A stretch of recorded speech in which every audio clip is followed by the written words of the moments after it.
안녕하세요. 기업경영연구소의 박신재 본부장입니다. 네, 오늘은 사전증여라는 특별한 주제를 준비했습니다. 옆에 계시는 분 소개를 잠깐 드릴 건데요. 안녕하세요, 세무사님. 네, 안녕하세요. 세무법인 이화에서 근무하는 윤석부입니다. 네, 오늘은 세무법인 이화의 윤석부 세무사님하고 같이 강의를 준비를 했습니다.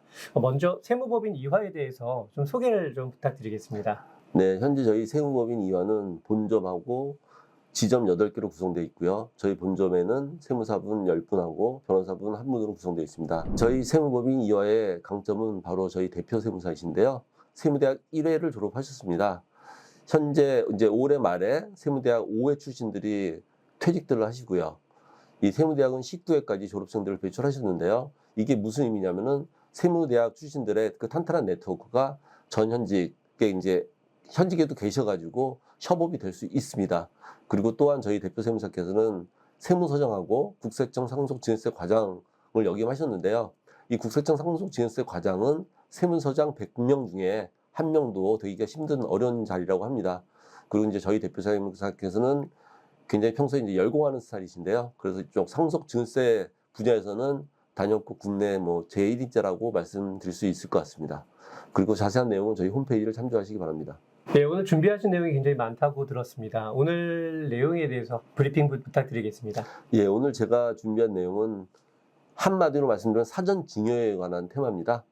그래서 대표적으로 사전증여하면은 부동산 사전증여가 있고 가업 승계가 있고요.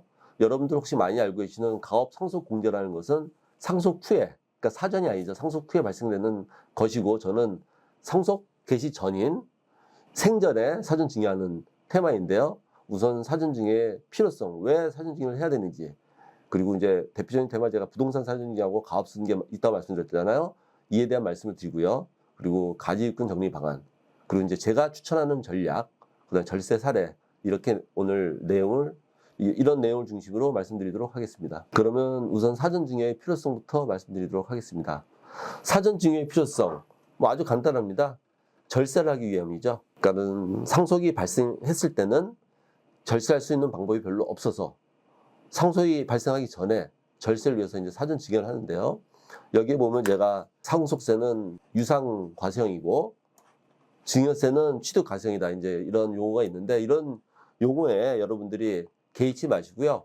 이 상속세라는 거는 피상속인 재산에 대해서 부과되는 세금입니다. 그러니까 상속인이 아무리 많아도 피상속인 재산이 많으시면은 이분 재산에 의해서 이 누진과세로 과세가 되는 거고요.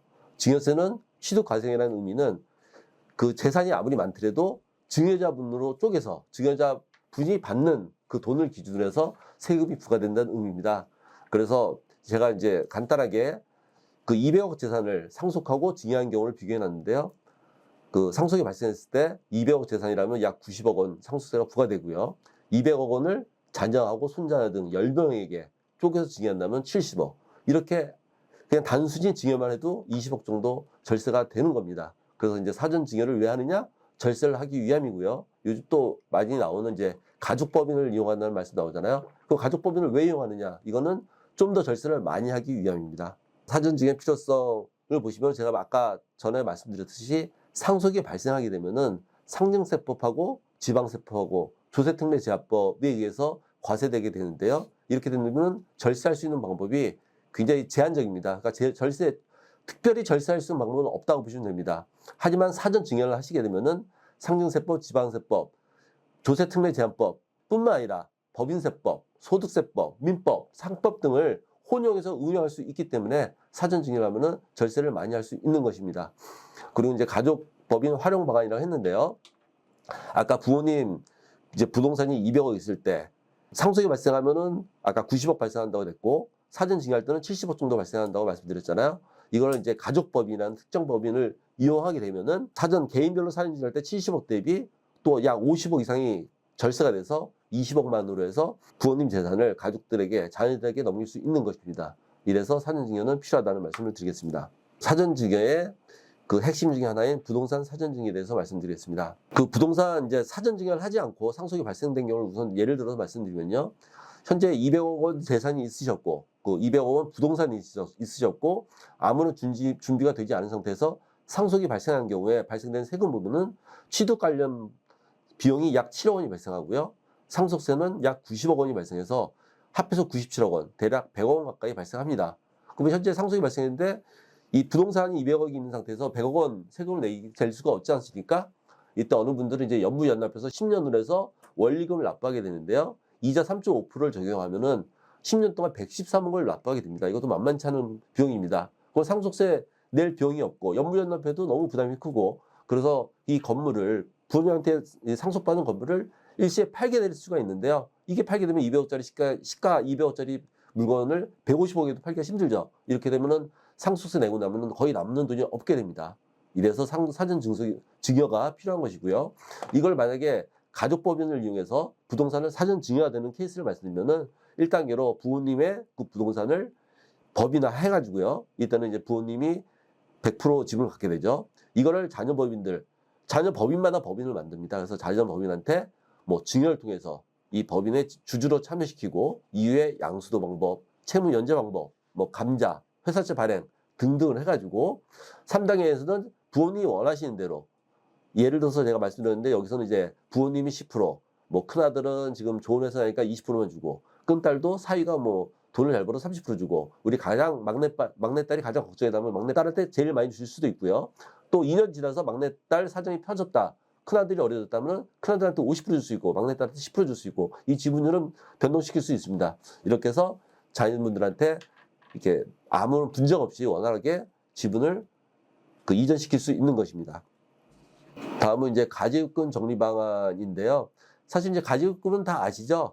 이제 그 대표님께서 회사에 갚아야 될 돈인데, 가지급금이 사실 발생하는 회사는 뭐 조그만 회사겠죠. 그리고 이제 대표님 지분이 많은 회사인데, 가지급금 정리 방안은 이렇게 쉽게 보시면 안 됩니다. 사실 뭐 여러 가지 뭐 좋은 방법이 있다 하는데, 이게 쉽게 정리하지 말고 이 회사에 갚아야 될 거니까는 돈을 갚으셔야 됩니다. 그래서 이제 이 정리 방안을 보시면은 뭐 대표님이 급여를 더 많이 받아서 갚든지, 상여를 특별 상여금을 받아서 갚든지, 뭐 배당금을 받아서 갚든지 이렇게 갚아야 되는 돈인데, 급여나 상여, 배당금으로 갚게 되면은 이게 그 해에 소득세도 많이 올라오고, 그 다음에 이제 4대 보험도 많이 올라가잖아요. 그래서 이제 더 좋은 방법이 뭐가 있을까 저희가 찾는 건데요. 그럼 이제 가지급금 생긴 경우는 대표님이 대부분의 이제 지분을 가지고 계시고, 그렇다면 뭐 대표님 개인이나 회사나 그렇게 크게 구분이 되지 않지 않습니까? 그렇게 하면은 대표님 개인 재산을 뭐 법인에 귀속시킨다. 예를 들어서 대표님께서 골동품이 있으시다. 그걸 뭐 집에다 놔두시나 회사 명의로 하시나 큰 차이 없잖아요. 근데 골동품 같은 경우는 뭐 80% 이상 필요 경비로 인정받기 때문에 세금 부담이 많지 않습니다. 이렇게 대표님 개인 재산을 법인에 귀속하는 방법도 있고요. 그다음에 이제 그 컨설팅 집에서 많이 얘기하는 자사주 매입이 있는데요. 이 자사주 매입은 이제 대부분의 경우 의제 배당 처리가 됩니다. 의제 배당은 여기 주주 배당금하고 효과가 똑같게 되죠. 뭐 잘못하면은 뭐 의제 자사주 매입해서 어려운 방법을 하셨는데 뭐 배당 소득세 많이 맞으시고, 그 다음에 이제 4대 보험이 올라가는 그런 경우가 발생될 수 있는데요.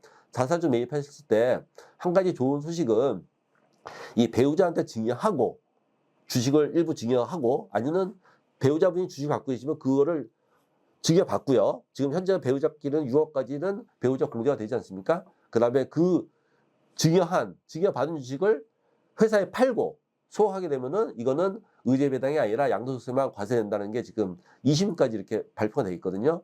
그러니까 이거는 어떤 거랑 비교할 수 있으면 되냐면은, 지금 해외 주식 매매하시는 분이 계실지 모르겠는데, 해외 주식은 매매 차익에 대해서 20% 양도소득세가 과세되고 있습니다. 근데 이걸 지금 피해 가시는 사례가 뭐냐면은, 그 남편분이 1억에 샀는데 이 주식이 6억에 됐다.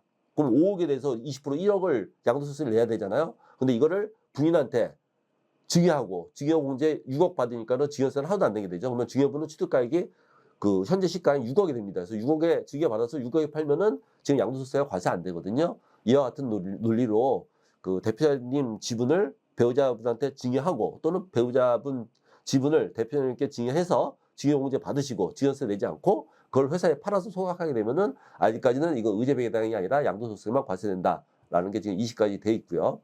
그리고 이제 이보다는 더 좋은 방법은 이제 자녀법인을 이용하는 건데요. 일단 대표님 그 가지급금을 해결하기 위해서 대표님의 자사주를 회사에 팝니다. 팔고 나서 그다음에 자녀법인을 만들고, 자녀법인을 이제 이 회사의 주주로 참여시키는 거죠. 뭐 일부 좀 증여를 해가지고, 그 다음에 이 자녀법인한테 초과 배당을 한다든지 아니면은 뭐 일감을 몰아준다든지 일감 떼어주게 해가지고 자녀법인에 현금을 만들어서 이 자녀법인한테 주식을 파는 겁니다. 자사주를 매각하는 겁니다. 그 다음에 이거를 소화하게 되면은 배당소득세가 아닌 양도소득세만 과세되고 적은 세금으로 가입금을 정리할 수 있는 거죠. 이렇게 해서 정리하시면 되고요.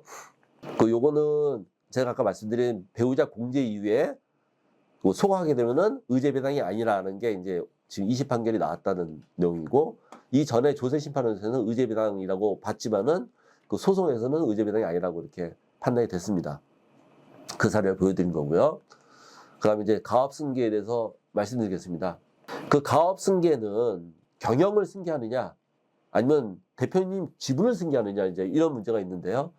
조세특례 제한법이나 상명세법에서 규정하고 있는 증여세 과세 특례하고 가업 상속 공제는 이 경영의 승계에 좀 맞춰져 있는데요.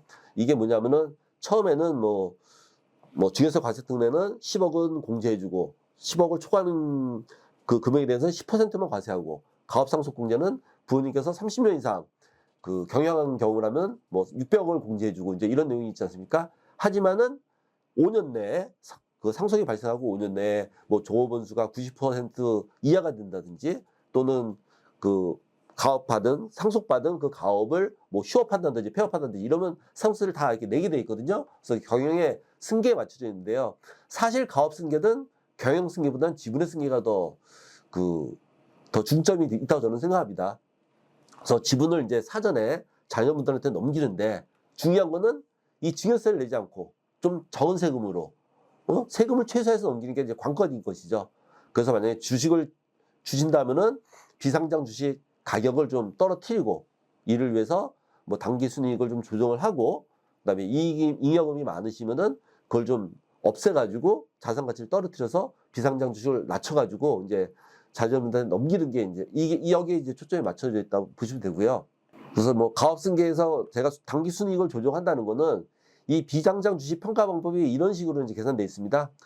그 순손익 가치는 세 개의 비중을 차지하고 순자산 가치는 2개의 비중을 차지하고요. 근데 순손익 가치는 최근 연도가 비중이 3입니다. 가장 큽니다. 그러니까는 만약에 이제 비상장 주식을 넘기시려면은 올해 주식 가치를 떨어뜨리시면 되는데요. 이 떨어뜨리는 방법은 그냥 올해 수익 잡을 거를 내년 수익으로 잡으시고, 내년에 비용 잡으실 건 이제 올해 비용을 잡으시고 그러니까 비용은 좀 이연 처리하시고, 그다음에 비용은 좀 일찍 처리하시면 되거든요. 그다음에 이제 이해는 좀 뭐 임원분들 대표님 퇴직금 배수도 좀 올리시고, 그다음에 정관 변경한 다음에 상여금도 올리시고, 이렇게 해서 순자산 가치를 떨어뜨리면은 뭐 이 비상장 주식 평가 가격이 좀 낮아질 수 있고요. 또는 이제 배당을 좀 많이 해서 이익영을 없앨 수도 있고, 또는 뭐 또 비용 처리가 많아가지고 그해 이익이 아닌 뭐 비용이 그 손실이 발생한다면 이제 순자산 가치가 떨어져서 이 비상장 주식 가격이 떨어질 수가 있겠죠. 이렇게 해서 낮춰서 이제 그 이전하는 방법이 있습니다. 그래서 이제 가업승계하는 예를 제가 들어보겠는데, 현재 부모님께서 지분을 100% 있다고 가정을 하고요. 그리고 자녀분들한테 5천만 원씩 증여해서 이 5천만 원까지는 이제 증여공제돼서 증여세가 없지 않습니까? 그래서 이제 법인을 설립해서요. 지금 자녀분들이 만약에 둘이 있다면 두 분 자녀분들 잡은 건 이제 5천만 원 이렇게 되겠죠. 그래서 그리고 그 다음에 그 자녀분들에게 일부 주식을 증여하는 겁니다. 증여하게 되면 이 자녀법인은 부모님 법인은 이제 주주로 되어 있겠죠. 주주로 돼 있어서 여기도 또 이제 지분을 양수도 하고 채무 연재하고 여러 가지 방법을 이용하면서 주가도 하락시키면서 이 증여세가 아닌 법인세만 내게 해서 이게 가업승계하는 방법이 있습니다. 그래서 여기서 이제 별표 표시해놨는데요. 증여세가 과세 안 되도록 증여 및 채무 면제 등 한도를 조정하는 방법이 있습니다. 이래서 여기서 키는 증여세가 아닌 법인세만 과세되게끔 만드는 데 있습니다. 다음은 이제 제가 추천하는 전략인데요. 이거는 이제 가업승계나 사전증여는 자녀분들 결혼할 때부터 준비하셔라 라는 이제 말씀인데요. 제가 이제 우스갯소리로 저는 그 이혼 전문 변호사 아닙니다. 뭐 결혼 전문 세무사입니다. 이제 이런 말씀도 드렸는데요. 이거는 이제 제가 뭐 결혼 중매를 한다 이런 뜻이 아니라 자녀분들 결혼할 때 이제 자식들 사랑하는 마음에 뭐 아파트 근사한 거 하나 이렇게 마련해주고 싶은 게 이제 부모님 그 마음이지 않습니까? 그럴 때 이제 걱정되시는 게 뭐 자금 조달 계획서를 작성해야 된다고, 그러고 혹시나 이 무슨 자금 조사가 나올지 않을까 이제 이런 걱정이 있고요. 또 이 자녀들이 처음에 이제 사랑해서 결혼한다고 했는데 이 얼마 안 가서 또 둘이서 사이가 틀어지면 어떨까? 그때 또 기껏 사준 아파트를 또 자산 배분을 해줘야 되느냐 이런 걱정도 있을 수 있고요.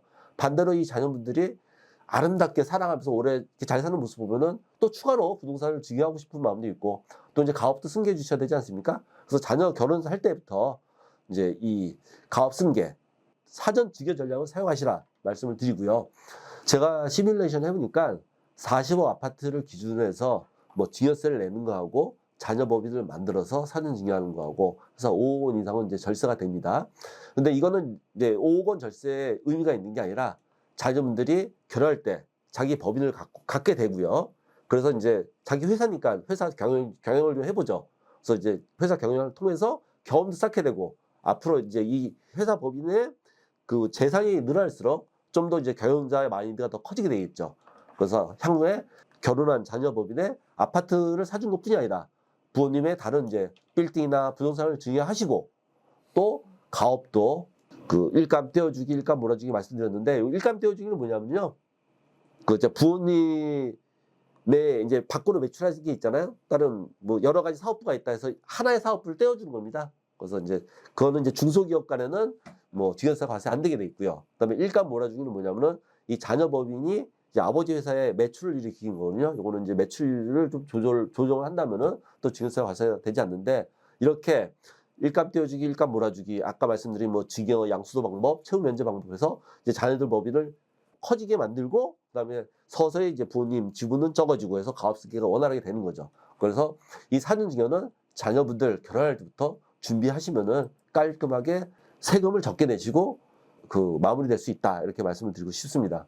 그리고 이제 실제 절세 사례를 보여드리겠습니다. 이게 이제 불과 뭐 한 2주 전에 저희들이 계약한 분인데요. 이분은 연세는 이제 60대 중반 되시는 굉장히 이제 건강하신 분인데 이분 재산은 부동산이 약 80억 있었고요. 그다음에 비상장 주식이 4억 원 있어서 자산이 84억인데 이분께서 이제 사전 증여하는 목적이 뭐냐면은 현재 이제 운영하고 있는 회사가 지금 너무 빠른 속도로 커지고 있어서 뭐 금방 이제 100배 이상 갈 것 같다는 거죠. 그래서 나중에 상속 발생하면 상속가 너무 커질 것 같아서 미리 이제 사전 증여하고 싶다 해서 저희한테 오셨습니다. 그런데 이제 제가 보니까는 이 회사 가치가 이제 증가하는 걸 배제하고 현재 시점에서 상속이 발생한 때는 상속세가 22억이 발생하고요. 그다음에 이 대표님 말씀대로 나중에 정말 이 회사가 100배 증가하면은 뭐 상속세가 이제 200억 이상 발생되는 상황이었는데요. 저희가 이분은 이제 약 6년 정도 소요되는 기간으로 말씀드린 게 사전 증여하게 되면은 뭐 법인 설립 비용 2천만 원, 취득세 뭐 3억 원 이하, 그다음에 법인세, 증여세 안 내고 법인세를 뭐 2억 원 이하에서 한 5억 원 안 되는 돈으로 저희가 마무리 질 수 있다는 이제 계획서를 드렸고, 그래서 예상 절세 금액은 회사가 커지지 않는다고 가정했을 때는 18억 원 절세할 수 있고, 회사가 커진다면은 뭐 200억 원 이상 절세할 있는 이런 솔루션을 이제 마련해 드렸습니다. 이렇게 이제 절세 사례까지 마쳤고요. 어떻게 오늘 강의 뭐 도움이 되셨는지 모르겠습니다. 도움 많이 됐습니다. 근데 이렇게 6가지 주제를 저는 어떻게 하실 건 너무 핵심적인 부분만 금방금방 해주셔서 이해가 잘 된 것 같고요. 저 마지막에 그 추천 전략으로 결혼 전문 세무사님이랑 이렇게 되게 좋은데요. 어떻게 보면 절세라는 측면에서는 장기 플랜을 세울 때 자녀들의 결혼부터 시작해서 부동산에 대한 증여부터 여기까지 플랜이 굉장히 설득력 있게 쫓아오는 것 같고, 한편으로는 오랜 기간 또 고객 곁에서 관리를 해줘야 올바른 플랜이 또 완성된다고 생각이 좀 드는 것 같고요. 마지막 절세 사례는 너무 드라마틱한데요. 근데 이분이 이제 특별히 많이 절세된 게 아니라 저희들이 여러 손님들 계획을 짜드리고 있는데 보통 상속세 대비 이제 20%가 안 되더라고요. 실제로 소요되는 금액은. 그래서 80% 이상이 절세가 됩니다. 그래서 많게는 90%까지 절세가 되고 있고요. 지금 이 절세 사례 소요되는 기간을 아까 잠깐 말씀해 주신 것 같은데 어느 정도의 기간이 소요가? 그러니까 이제 그 최근에 저희가 계약한 거 말씀드리면은 이분 같은 경우는 이제 100억이 좀 안 되는 재산이었잖아요. 이분은 한 6년이 소요됐고요. 그 지금 이제 약 2천억짜리 그 재산가분 거를 진행해드리고 있는데 이분은 지금 이제 10년 조금 넘게 걸리는 걸로 지금 되어 있습니다. 그럼 이제 10년이라는 텀이 발생이 되는 거고 그 동안에는 그러면 예를 들어 클라이언트가 생기면 그러면 10년 가까이 관리를 또 그렇죠. 해야 되는 상황이 생기네요. 그 사이에 세법 개정이라 여러 가지가 되면 다 대응해 주실 거고요. 그렇죠. 저희가 마무리될 때까지 그 대응을 해드린다는 의미로 이제 10년 잡으신 거고요. 근데 만약에 중간에 대표님이 저희하고 10년 계약을 하시는데 중간에 뭐 그 안 됐지만 좀 건강이 좀 악화되셨다. 그러면 뭐 6년, 7년 안에 저희가 또 끊을 수도 있습니다. 이제 네. 그렇게 되면 이제 절세 금액은 좀 더 줄어들게 되겠죠. 음. 그러니까 저희는 이제 절세를 많이 되고 좀 더 안전한 방법을 사용하기 때문에 뭐 10년 걸리고 이제 이런 말씀 드린 겁니다. 그거는 대표님 상황에 따라서 좀 축소될 수 있다는 말씀 드리고 싶습니다. 예, 오늘 처음에 촬영하기 전에 그 세무사님 되게 긴장된다고 하셨는데 실제로 하나도 안 그러셨고요. 정말 너무 많이 긴장했습니다. 그래요. 핵심적인 내용들이 잘 전달이 된 것 같아서 너무 좋았습니다. 예, 이제 오늘 제가 이제 말씀드리고 싶었던 거는 이게 이제 뭐 가질금 하나, 뭐 부동산 증여 하나, 가압승계 하나 따로따로 보시면 이게 너무 그 이해가 안 되실 건데 일단 여러분들께서는 숲을 보라고는 말씀을 드리고 싶습니다. 이게 사실 한 테마거든요. 그래서 지금 좀 디테일이 좀 부족한 거는 있었지만은 이렇게 큰 틀에서 보시면은 그 다음에 이제 여러분들이 뭐 이익영업은 처분이라든지 다른 테마를 접했을 때 좀 더 쉽게 있지 않았을까라고 생각을 합니다. 예, 그러면 세무사님께서 오늘 숲에 대해서 말씀을 주셨어요. 그러면 숲을 구성하는 나무에 대해서도 향후에 저희가 계획을 잡고 한번 준비해 볼까요? 또 불러주시면 저야 감사드리죠. 아닙니다. 오늘 방송을 들으시는 대표님들과 전문위원분들께서 물론 이미 좀 알고 계시는 부분도 있겠지만 또 주의해야 될 부분, 저런 게 있었나 하는 부분도 오늘 캐치한 그런 귀한 시간이 아니었나 생각이 됩니다. 오늘 귀한 시간 너무 감사드리고 마지막으로 네. 한마디만 해주시고 오늘 마치도록 하겠습니다. 오늘 제가 좀 코가 막혀가지고 좀 약간 불쾌할 수 있는데요. 다음에는 이제 코를 뻥 뚫어가지고 좀 더 명쾌한 목소리로 다시 찾아뵙기를 고대하겠습니다. 예, 감사합니다. 유머 감각도 좋으시고요. 인물도 좋으시고. 예, 오늘 귀한 시간 함께 해주셔서 너무 감사하고요.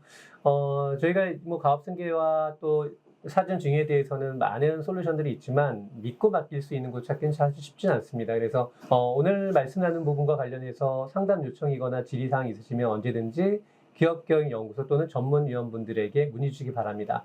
오늘도 귀한 시간 함께 해주셔서 너무 감사드리고요. 세무사님 같이 인사드리면서 마칠게요. 인사드리겠습니다. 감사합니다. 네, 감사합니다.